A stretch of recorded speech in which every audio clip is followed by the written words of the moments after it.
Bonjour à tous. Dans cette vidéo, je vais vous donner mes remarques concernant les présentations PowerPoint que vous m'avez envoyées pendant cette période.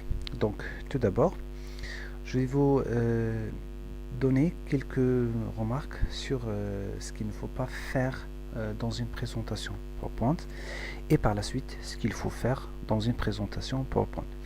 Donc je me suis basé sur les travaux que vous m'avez envoyés et du coup tout au long de cette vidéo vous allez voir des exemples des travaux que vous m'avez envoyés. Donc on va voir des exemples qu'il faut éviter et des exemples qu'il faut suivre. Voilà. Donc commençons tout d'abord par ce qu'il ne faut pas faire dans une présentation PowerPoint. Alors premièrement, regardons cette première page de garde, ou bien ce qu'on appelle la première page. Alors premièrement, il faut éviter de faire ce genre de présentation. Pourquoi? Parce que l'étudiante ici a utilisé des caractères de police qui ne sont pas convenables. Donc regardez comment le mot diabète est écrit. Donc je vous conseille d'éviter ce genre de police et d'utiliser des polices simples. D'accord? Deuxièmement, il ne faut pas utiliser l'arrière-plan sombre comme l'exemple que vous avez. Donc voilà. Donc par la suite, vous aurez un exemple d'une page de garde qu'il faut suivre. Deuxièmement, il faut éviter ce genre de présentation. Un fond sombre, un arrière-plan trop chargé. Vous voyez, donc il y a des motifs derrière l'écriture et cela déstabilise le public. Donc je vous conseille d'éviter ce genre de présentation. Par la suite, vous avez aussi une autre présentation qu'il faut éviter, c'est le souligner. Donc on peut souligner un mot, on peut mettre en valeur une expression, mais il ne faut pas souligner tout le paragraphe dans une présentation PowerPoint. D'accord? Voilà. Deuxièmement, il faut éviter aussi ce genre de thème sombre. Voilà. L'autre remarque porte sur les schémas. Regardez ce schéma. Donc c'est un schéma hyper compliqué. Et du coup, je m'interroge la personne qui a mis ce schéma, comment il va le présenter oralement. Donc il ne faut pas utiliser ce genre de schéma, un schéma très compliqué qui contient beaucoup d'éléments, beaucoup d'indices, beaucoup d'explications. Donc c'est à éviter. Ici vous avez un autre exemple qu'il faut éviter, c'est un schéma de ce genre. Donc comment vous allez présenter ça oralement? Regardez combien d'écrits nous avons sur ce schéma, n'est-ce pas? Et regardez aussi la qualité de l'écriture. Donc l'écriture floue, hein, donc on ne peut pas lire ça au moment de la présentation. Et du coup, c'est un point négatif pour votre présentation. Alors, autre chose, il faut éviter ce genre de présentation. Vous avez un thème sombre, donc un arrière-plan sombre. Vous avez des caractères de police qui sont relativement petits. Et vous avez un long paragraphe sur la présentation. Donc, je vous conseille d'éviter ce genre de présentation aussi. Regardez, donc des polices de caractères qui sont des couleurs plutôt qui sont fluorescentes sur un fond sombre et du coup au moment de la présentation, au moment de la projection avec un vidéoprojecteur, ça risque d'être illisible. Voilà, donc je vous conseille de ne pas utiliser ce genre de couleurs et de police. Évitez aussi de surcharger la diapositive. Regardez, vous avez ici l'étudiante a mis 4 paragraphes A, B, C, D. D'accord? Donc c'est beaucoup et du coup, comment le public va-t-il lire cela ou bien comment vous allez le présenter pour votre public? D'accord? Pareil pour cette définition. Donc ici l'étudiante a mis la définition intégrale de son concept et chose qui n'est pas convenable. Donc là je vous conseille dans une présentation PowerPoint d'utiliser des mots-clés, des phrases clés et de ne pas mettre un bloc de texte. Donc rappelez-vous, une présentation PowerPoint, elle est là pour nous assister, pour nous aider à passer notre message. Et ce n'est pas à répéter ce que l'on dit oralement. Il faut aussi éviter ce genre de présentation. D'accord? Vous voyez, une présentation avec un seul mot, conclusion. D'accord?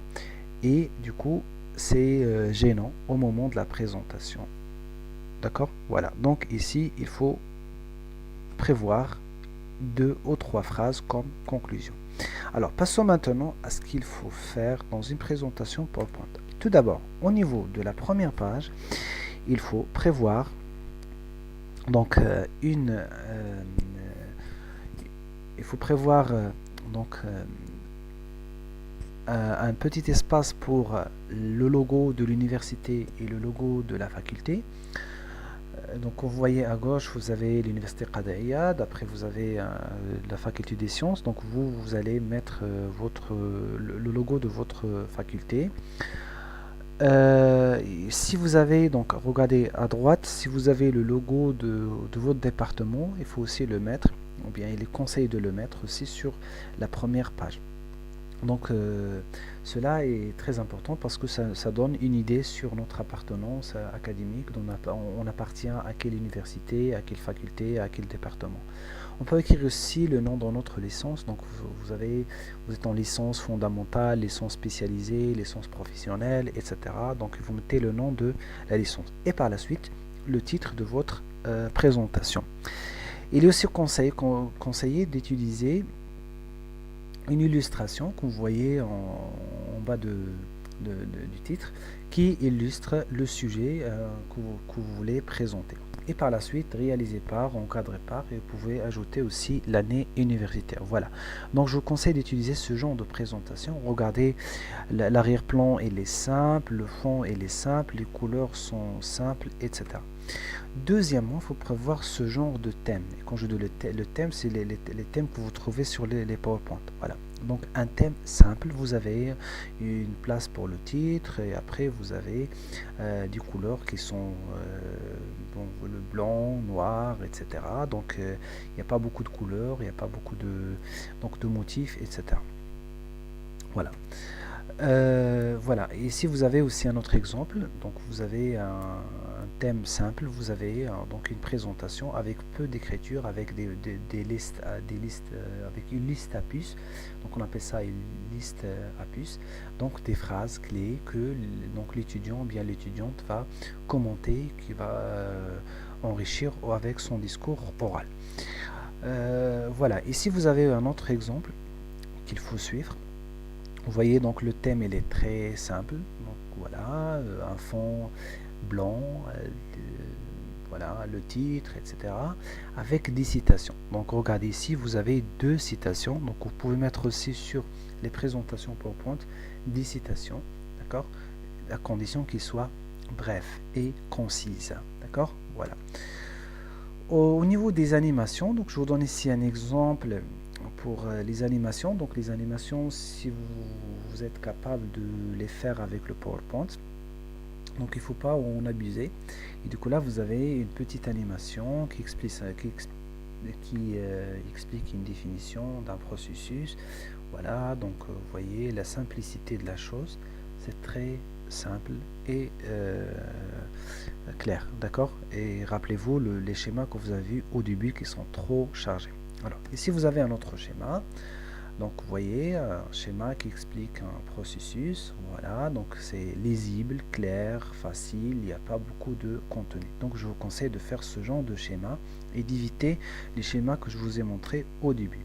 Alors pour la conclusion, j'ai constaté qu'un ensemble d'étudiants n'ont pas fait de conclusion, donc ils n'ont pas intégré une page de conclusion, chose qui n'est pas qui nuit à la qualité de votre travail.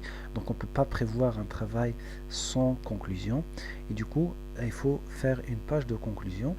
Dans la conclusion, vous pouvez mettre quelques phrases comme l'exemple que vous avez ici. Donc vous avez une liste à puces avec des éléments qui synthétisent votre sujet. D'accord? Donc voilà, c'est ce sera tout. Si vous voulez, vous pouvez ajouter une autre page pour les références, ce qui est très pertinent quand vous faites un travail, donc, euh, un travail de longue haleine, ça veut dire un travail bien élaboré. Les références elles sont aussi pertinentes et vous pouvez intégrer une dernière page pour les références et comme ça le public peut voir, consulter les références et les sources que vous avez consultées au moment de votre recherche. Et voilà. Donc, un dernier mot, soyez simple et soyez sobre dans vos présentations PowerPoint. Une présentation PowerPoint n'est pas là pour répéter ce que l'on dit oralement, elle est là pour illustrer notre discours oral, pour faire passer notre message d'une manière claire, facile et simple. Voilà. Donc, je vous remercie pour votre implication et pour vos efforts et je vous souhaite bon courage et à la prochaine.